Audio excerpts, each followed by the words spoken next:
Insights. I'm Eric. I want to talk about the grain market again. There's a lot of action in the grain market, and there's a lot of concern and speculation that's entering in how fast the grain markets have moved to the upside. Is it this is it? Can it go higher? Should I be taking profits? Again, all you can do is follow the cycles of price and time. And in particular, we're going to show you how time is far more important than price during a really speculative move. A lot of people will cite the fundamentals and hearsay about what might be happening. I'll be the first one to tell you that I don't know much about the fundamentals. I don't claim to know anything about that. Experience has taught me that the invisible hand moves a lot faster than the fundamentals come out. Fundamentals tend to come out well after the fact. They don't help the decision making in the moment. Markets discount information. Before that information is released, by the time it gets to your ears, it's too late.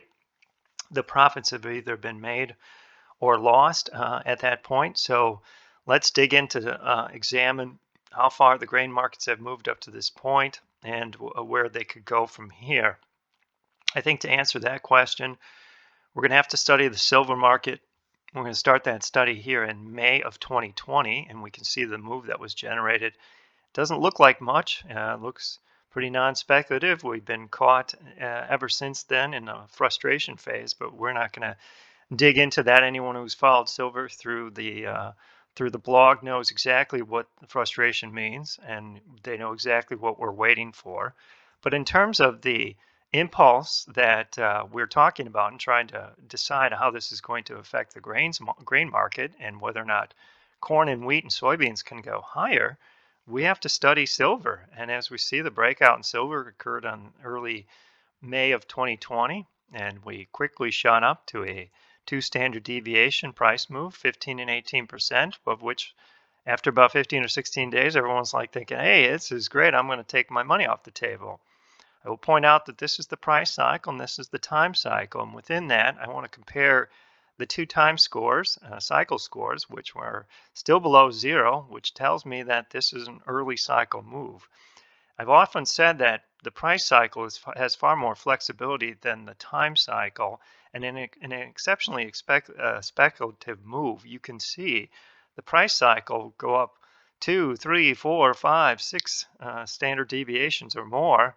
But what is really limited is time. I rarely ever see time clip too much higher than 2 standard deviations, even in a real wild move.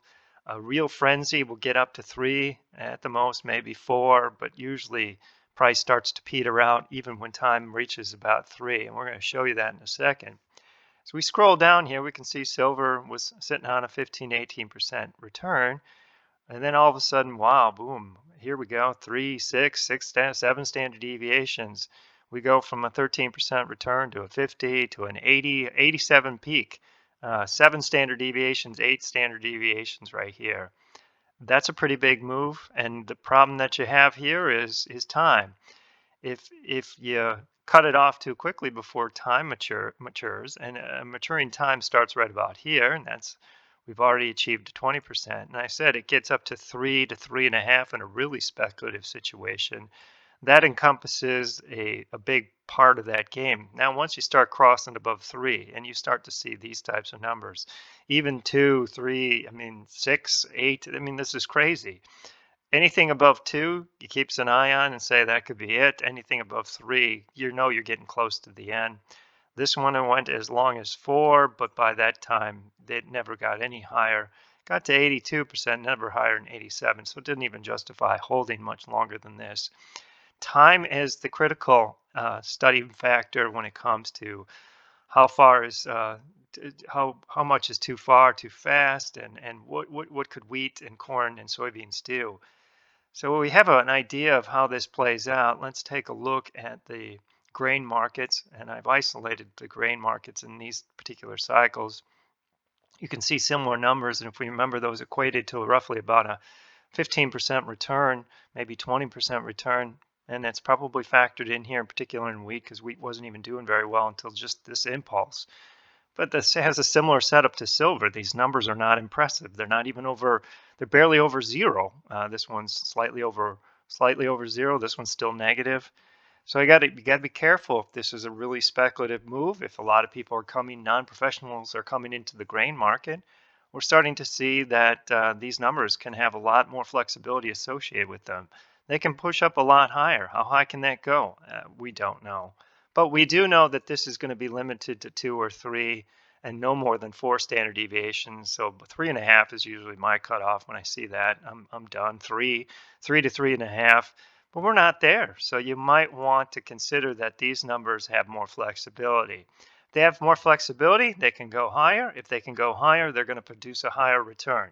It could take a 15% return and turn it into a 40% return, 50% return. I don't know. That's all speculation. But the thing is the door is not completely closed because time is leaving it open. And we have to recognize that. And we have to recognize that in terms of what the invisible hand is seeing, even though we can't talk to it and it can't talk back to us. It can talk back to us in terms of the cycle, but it can't have a conversation. We have to see the conversation in terms of the numbers. So these numbers are not looking as scary as everyone's probably feeling after the recent move. So keep that in the back of your head. It's up to you what you want to do. Everybody has their own leverage and their own risk profile that they have to follow. I do know from experience when the door is still open, leave a bit on the table to go after it. This is not a traditional sell signal yet. These are numbers that are pretty high. We're already in the primary trend. This could get even more gaudy than it is right now because these numbers have much higher to go. They can go up higher by a factor of three still and still not. And then we could say, well, that's enough. So ultimately, that's where we stand on how far is too high, too fast, and we again, it's difficult to quantify. No one has that information. I wouldn't try and place the fundamentals to it. It'll just make you look bad when the time comes. That's why I don't even try to do it. Focus on the time cycles. We can see a glimpse of the weekly here, but I'm not going to talk about that because this is an open content. And I want people to understand what the matrix and the computer offers. It offers an understanding of the visible hand that goes well beyond the simple daily charts and price targets and even reversals, which we use. And those are even more complex than people's supply and demand zones that they tend to pull out. The cycles are quite important, and we're going to have to factor in how energy plays into the rally too. We're not going to talk about that now, but when it does come up, get updated on Friday. We'll talk about that if there's something dramatic. If DI doesn't fall as price rallies, that favors continuation. So, but I can't say that's going to happen because we don't know. If you have any questions about what we talked about, anything, if you want to vent some frustration off of silver, just because I talked about it, go ahead. I said it was going to be frustrating, and that's what it remains. The grain markets aren't so frustrating because the gains seem to be easy. It's tempting to take money off the table, but time is saying, wait a second here, this is where we stand.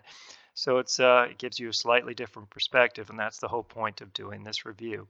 If you have any questions, let me know. Contact me below. Subscribe to the channel. Like the video if you show that you have an understanding, or if you don't and just like to say, I never thought about it that way, just like it up and pass it around. This is open content, so it should be shared. Other than that, have a good trading day, and thanks for watching.